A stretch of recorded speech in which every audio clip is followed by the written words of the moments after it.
Hey everyone, this is Chris and you're watching Unknown Aspirant. Today we will discuss the atomic structure class 12th का 11th का एक topic है जो कि second chapter होता है क्लास 11th का इम्पॉर्टेंट होता है। तो समय को बिना गवाए स्टार्ट करते हैं। ये सारे के सारे टॉपिक्स हैं जो कि हम लोग कवर करेंगे, तो शुरुआत करते हैं। सबसे पहला होता है कैथोड रे एक्सपेरिमेंट। होता क्या है इसमें? होता ये ही है, सिंपल शब्दों में कहूँ तो कैथोड रे में एक ट्यूब दे दिया जाता है। उसका अंदर का प्रेशर बहुत कम कर दिया जाता है। अंदर का प्रेशर कम कर दिया जाता है और बाहर के पोटेंशियल को बहुत ज़्यादा बढ़ा दिया जाता है, जिसके चलते जो नेगेटिव साइड के जो भी प्लेट थे उसमें से नेगेटिव नेगेटिव करके एक एक पार्टिकल निकलने लगते हैं और वो जाते हैं पॉजिटिव पार्टिकल की तरफ, चूँकि एनोड की तरफ जाते हैं, ऑब्वियस बात है। तो जब वो जाते हैं तो यहाँ पे आपको एनोड की तरफ जाते हैं, तो इससे हमें पता क्या चलता है कि यहाँ से जो भी रे निकल रही है वो आपका कैथोड रे है। और कैथोड रे को जब हम लोग आगे पढ़ते हैं तो उससे पता चलता है कि ये कैथोड रे जो है एक टाइप से बोल सकते हैं कि ये सारे के सारे क्या है, इलेक्ट्रॉन है। अब बात करते हैं कि यार हुआ कैसे ये। तो ये जो लिखा है ना, यहाँ से कुछ पार्टिकल निकलते हैं, जैसे कि यहाँ से कुछ पार्टिकल निकलते हैं मेटल के प्लेट से। मेटल के प्लेट से जबकि हम लोग पोटेंशियल बढ़ाते जाएंगे पढ़ाते जाएंगे तो यहाँ से एक नेगेटिव पार्टिकल निकलता जाएगा। मेटल का नेगेटिव पार्ट निकलेगा। और चूंकि इसमें हम लोगों ने एक गैस बढ़ा था, तो उस गैस के बॉन्ड को तोड़ के इसमें से भी इलेक्ट्रॉन ऑफ गैस का भी इलेक्ट्रॉन निकलेगा। दैट्स वाई ये जाएगा जाएगा जाएगा और ये अपने पॉजिटिव प्लेट में जाना के चाहेगा। पॉजिटिव प्लेट में जाएगा और बचे हुए जो भी पार्ट्स होंगे वो यहाँ पे जाके टकराएंगे, जिससे यहाँ पे ग्लो होगा। जैसे ग्रीन ग्लो यहाँ पे हुआ है, ये बताता है यहाँ पे एक फ्लोरोसेंट मटेरियल लगा दिया जाता है जिससे पता चले कि हाँ यहाँ पे कोई ना कोई रे है। ठीक है। और ये वैक्यूम पंप क्यों लगाया गया है? ऑब्वियस बात है यार, प्रेशर को लो करने के लिए। तो ओरिजिनली क्या होता है? Origin of the cathode ray is a metal of the surface. Surface से निकलता है। दूसरा ये सारे सारे ये सब चीज है। हाँ, जब मेटल सरफेस से निकलता है तो M प्लस और E माइनस बना देता है। और यही इलेक्ट्रॉन का मेटल जो होता है, EM सीरीज से डिनोट कर रहा हूँ, तो ये इलेक्ट्रॉन का मेटल जब ये अंदर जो भी मैंने गैस भरा था, तो मान लो हाइड्रोजन करा, तो हाइड्रोजन हाइड्रोजन के बीच के बॉन्ड को तोड़ देता है। बॉन्ड को तोड़ने के तत्पश्चात आपको एक ए मिल जाता है। अब इस केस में फिर से मैंने ए को उठाया, फिर से उस पार्टी इलेक्ट्रॉन मेटल वाला इलेक्ट्रॉन को फिर से इस पे बम्बार्डमेंट कराया, तो यहाँ से देखने के लिए मिला कि यहाँ पे एक ए प्लस और यहाँ पे एक इलेक्ट्रॉन ऑफ गैस निकल के मिल गया। तो ओवरऑल बोला जाए कैथोड रे होता क्या है, तो cathode ray is metal of electron plus metal of electron of gas. Electron का मेटल का इलेक्ट्रॉन और गैस के इलेक्ट्रॉन के सबमिशन को कैथोड रे कहते हैं। ठीक है। Next one next one is cathode ray cast shadow. ओहो, इसकी प्रॉपर्टीज है। ठीक है। कैथोड रे आपका शैडो कास्ट कर सकता है। Conclusion they travel in a straight line. साथ ही साथ अगर बात करते हैं कि कैथोड रे आपका deflect towards the positive. Obvious बात है, क्योंकि नेगेटिव चार्ज है तो ऑब्वियस बात है कि वो पॉजिटिव की ओर रिफ्लेक्ट होने लगे, डिफ्लेक्ट होते रहता है। कंक्लूजन क्या है कि इसके अंदर नेगेटिव चार्ज है। अच्छा, जब ये मेटल की सरफेस पे हाई एटॉमिक मास से टकराता है, हाई एटॉमिक मास वाले मेटल के सरफेस से जब ये टकराता है तो एक्सरे प्रोड्यूस करता है।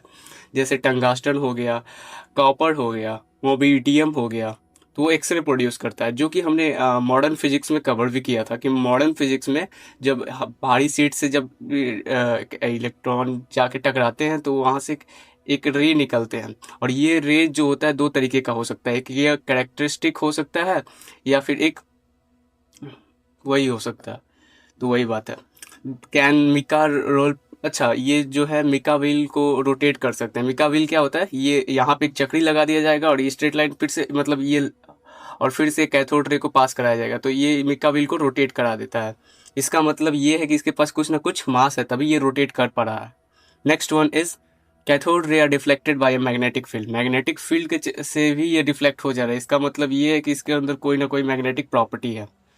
Cathode ray can be ionised, इसे आयोनाइज भी किया जा सकता है। नेक्स्ट वन, ओवरऑल कंक्लूजन यहाँ पे है कि आपका specific charge of cathode ray is equal to charge upon mass. Charge of electron is equal to negative of 1.6 into 10 to the power minus 19 coulomb. Next है mass of electron is equal to 9.1 into 10⁻31 kg. Next one specific charge on the cathode ray remain constant and universal. It will not be changing on the changing of gas. बात सही कह रहे हो. Cathode ray में अगर आप gas को change कर दो तो स्पेसिफिक चार्ज इसका नहीं बदलने वाला. ठीक है. हाँ. अच्छा, मोलिकन ऑयल ड्रॉप एक्सपेरिमेंट. इन्होंने बस इलेक्ट्रॉन के मास को पता करने के लिए ये एक्सपेरिमेंट किया था. इसमें होता क्या है, इसमें होता यही है कि आप यहाँ से एक पानी के फुवारे को यहाँ पे लगाते हो और यहाँ पे जब चूंकि इलेक्ट्रॉन के ऊपर क्या इलेक्ट्रॉन के ऊपर या ठीक है, इलेक्ट्रॉन के ऊपर नेगेटिव चार्ज होता है.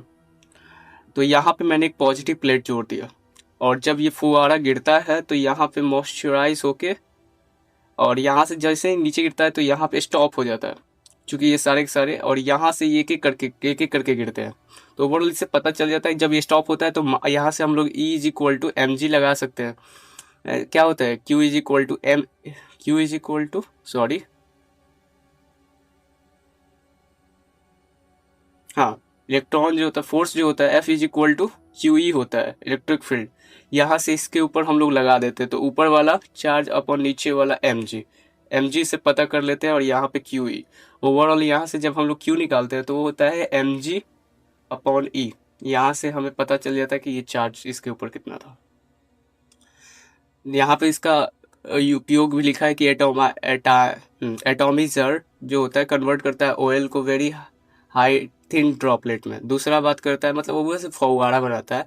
और दूसरा होता है drop of oil fall in a tiny hole done on positive plate.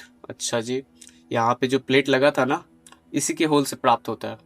तीसरा, beam of electrons or X-ray ionized in air present inside the chamber and release electrons in absorbed by drops. चौथा, potential difference is applied such that the net force acting on the oil drop becomes zero. Next one is, बात करते हैं ये वाला के बारे में. तो ऑब्वियस बात है वही जो चीज़ मैंने बात किया था वही चीज़ यहाँ पे भी दिखाया गया. यहाँ पे चार्ज ऑफ क्वांटाइजेशन का भी यूज़ किया गया है. E is a minimum charge होता है. Q is equal to N A. Wait start. यहाँ पे जो है आपका पॉजिटिव चार्ज के ऊपर भी एक्सपेरिमेंट किया गया है. ओवरऑल पॉजिटिव चार्ज वही होता है जैसे आपने शुरुआत में देखा था ना, इसके गैस के मॉलिक्यूल्स जो भी डालते हो आप गैस के मॉलिक्यूल्स डालते हो तो उसके बाद ये जो इलेक्ट्रॉन था वो इसके गैस के मॉलिक्यूल से टकरा के इसको आयोनाइज करता था और यहाँ से जब इलेक्ट्रॉन यहाँ पे H पॉजिटिव और मेटल का इलेक्ट्रॉन गैस का इलेक्ट्रॉन निकलता था तो यहाँ पे जो पार्टिकल निकला इसी को तो हम लोग बोलते हैं प्रोटॉन. इसको बोलते हैं हम लोग क्या, डिस्कवरी ऑफ पॉजिटिव रेज या फिर प्रोटॉन. ये इंग्लिश में लिखा हुआ है कुछ, यही चीज है देखो. नेक्स्ट, इसकी properties. Characteristic of anode ray as follow. सबसे पहले E upon M ratio in these rays are smaller than electrons. Obvious बात है. दूसरा होता है कि depends on the nature of gas. अच्छा, ये डिपेंड करता है नेचर ऑफ गैस क्योंकि पता है ना, ऑब्वियस बात है कि हम लोग जो भी गैस डालते हैं उसी के तो बॉन्ड टूट के और यहाँ से प्रोटॉन निकलता है. तो ऑब्वियस बात है कि यहाँ पे आप जो भी गैस लोगे इसके ऊपर डिपेंड करेगा आपका पॉजिटिव रे एक्सपेरिमेंट. तीसरा होता है कि आपका जैसे जैसे अगर आप गैस बदलते जाओगे on the positive particle obtained from the different gases in a same, the value of M must be minimum for the positive particles obtained by hydrogen gas. Thus, the positive particles obtained from the तीसरा क्या होता है, तीसरा है आपका capable to produce ionized gas and they can produce physical and chemical changes. अब बात करते हैं आगे. Discovery of neutron. न्यूट्रॉन का डिस्कवरी कैसे हुआ? ऑब्वियस बात है कि आपने जब एक बेरिलियम के सीट पे अल्फा पार्टिकल का बम्बार्डमेंट कराया तो आपको एक कार्बन मिला, कार्बन C12, और साथ ही साथ एक न्यूट्रल पार्टिकल मिला और इसी न्यूट्रल पार्टिकल को हम लोगों ने न्यूट्रॉन नाम दिया. अब दूसरा बात, which of the following is incorrect. सबसे पहला बात, cathode ray are emitted from out from the cathode. क्या कैथोड रे जो था वो क्या कैथोड के सरफेस से निकलता है? कैथोड क्या होता है? क्रॉस यानी पॉजिटिव. नहीं, कैथोड मतलब नेगेटिव इलेक्ट्रोड. हाँ, तो यहाँ से निकलता है इलेक्ट्रॉन, नहीं पॉजिटिव से निकलता है. पागल हो क्या? अभी तो तुमने पढ़ा था. ये देखो कैथोड रे, भाई साहब कितना ऊपर जाना पड़ेगा। ये देखो, ये क्या है आपका, कैथोड है, कैथोड रे है ना। यहाँ से आपका कैथोड मतलब क्या होता है, क्रॉस, क्रॉस मतलब पॉजिटिव, तो पॉजिटिव डंडे से ये आप लोग निकलता है। कैथोड रे होता है नेगेटिव। ठीक है भाई, जो तुम्हारी इच्छा। ठीक है, ठीक है, बढ़िया बात। Cathode ray are emitted from cathode, बिल्कुल सही बात है। Anode ray are heavier than cathode, बिल्कुल सही बात है। तीसरा होता है anode, anode ray are emitted out from the surface of anode. ये बात आपने गलत कर दी, वो तो गैस के पार्टिकल से पता चलता है आपका। Cathode ray are travel in a straight line, बिल्कुल सही बात है। अब बात करते हैं distance of closest approach. Overall कहना क्या चाहते हो? कहना मैं यही चाहता हूँ कि क्लोजेस्ट अप्रोच के तौर पे आप इस पे क्या यूज करोगे। मतलब कि अगर आपके पास एक न्यूक्लियस है और न्यूक्लियस में एक मैंने चार्ज पार्टिकल को ऐसे फेंक के मारा, तो वो कम से कम कितना दूर तक जाके, मतलब कितना यहाँ से जाएगा कि इससे एटम से इसका जो डिस्टेंस है वो बहुत कम डिस्टेंस कहाँ पे होगा। इसी को हम लोग डिस्टेंस ऑफ क्लोजेस्ट अप्रोच कहते हैं। ओवरऑल मैं कहना चाहता हूँ कि अगर ये आपका चार्ज पार्टिकल है, ये आपका न्यूक्लियस है, तो आप इसको कितनी वेलोसिटी से दो कि ये इसके जस्ट, और इसका जो डिस्टेंस है और इसके एटम का जो डिस्टेंस है वो बहुत कम हो। इसी को हम लोग डिस्टेंस ऑफ क्लोजेस्ट अप्रोच कहते हैं। ऑब्वियस बात है, देखो तो लिखा ही था क्लोजेस्ट डिस्टेंस ऑफ अप्रोच। इसमें क्या होता है, इसमें हम लोग इसका फॉर्मूला डायरेक्ट याद कर लो कि ये जो आर नॉट है ना, R not is a distance of closest approach, और ये distance minimum distance R not is equal to 2k/Q/Z/E upon M B not का स्क्वायर। अब बात करते हैं ये सब हुआ कैसे। तो जैसे कि हमें पता है क्या, कि दो गो पॉजिटिव चार्ज आपस में रिपेल कब करते हैं, जब उन लोगों का, तो यहाँ पे पॉजिटिव चार्ज वाला फंडा लगेगा। दूसरा, यहाँ पे के का भी यूज होगा, साथ ही साथ ये वाला बम्बार्डमेंट वाला अल्फा पार्टिकल, ये जो, अच्छा ठीक है, एक एक चीज बता रहा हूँ। के का वैल्यू 9 × 10⁻⁹ होता है। चार्ज ऑफ पार्टिकल जो होता है, बम्बार्डमेंट वाला पार्टिकल का चार्ज होता है वो कितना है, क्यू। दूसरा होता है Z is atomic mass of the particle जिस पे बम्बार्ड हो रहा है। तीसरा, R not is a distance of closest approach, V not is a velocity through the charge particle of the bombardment, और सिक्स होता है आपका ई, जो है इलेक्ट्रॉन के चार्ज को डिनोट करता है। बात करता हूँ कि आप ये बता दो कि अगर पॉजिटिव चार्ज पार्टिकल हुआ तो इस केस में अगर आपका प्रोटॉन हुआ या अल्फा पार्टिकल हो सकता है। अगर प्रोटॉन हुआ या अल्फा पार्टिकल, अगर प्रोटॉन हुआ तो उस केस में आपका क्यू जो होगा ई होगा, और जो एम होगा वो आपका एम पी होगा, मास ऑफ प्रोटॉन। तो इस केस में आपका डिस्टेंस ऑफ क्लोजेस्ट अप्रोच जो होगा 2k/Z/E² 2k/Z/E² upon M P भी नॉट का स्क्वायर। अगर बात करते हैं अगर अल्फा पार्टिकल हुआ तो उस केस में distance of closest approach will be 4k/Z/E² upon M alpha V not square. यहाँ से आप निकाल सकते हो। नेक्स्ट वन इज, अब हम लोग पहुंच गए हैं मॉडल के बारे में। अब बताना होगा हमें कि बताओ, सबसे पहला प्रस्तुत किया कि एटम का स्ट्रक्चर पता करने के लिए डिफरेंट साइंटिस्ट ने अपना अपना दिमाग दिया। इसमें सबसे पहला ओपिनियन देते हैं अपना थॉमसन बाबा। थॉमसन बाबा ये कहते हैं कि आपका जो भी एटम है वो एक तरबूजे की तरह है। मतलब जो भी रेड वाला पार्ट है वो पॉजिटिव है, और जो ये ब्लैक वाला सीड्स जो है ना वो नेगेटिव है, मतलब वो वाले नेगेटिव चार्ज पार्टिकल है। मीन्स दैट मैं कहना ये चाहता हूँ कि जो रेड वाला पार्ट है वो प्रोटॉन है, और ब्लैक वाला जो सीड है वो इलेक्ट्रॉन है। ठीक है, तो इनकी कथन उस वक्त तक तो ठीक है भाई। तो सबसे पहले इन्होंने पूछ लिया कि बताओ, अगर ऐसी बात है तो ये चार्ज स्टेशनरी अवस्था में है, लेकिन जो इलेक्ट्रॉन जो होता है वो तो मूव करता है।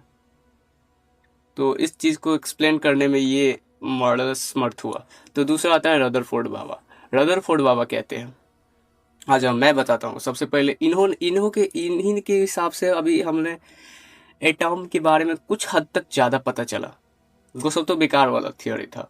ये वाला जो था रदरफोर्ड स्कैटरिंग एक्सपेरिमेंट, इसमें क्या होता है कि आप एक सोर्स लेते हो, सोर्स के थ्रू आपने एक गोल्ड फॉयल ले लिया, ठीक है। गोल्ड फॉयल से आपने ये अल्फा पार्टिकल भेजा, यहाँ से अल्फा पार्टिकल जो होता है स्प्लिट हो जाता है, और मोस्ट ऑफ द केसेस में, हाँ, अल्फा पार्टिकल जो होता है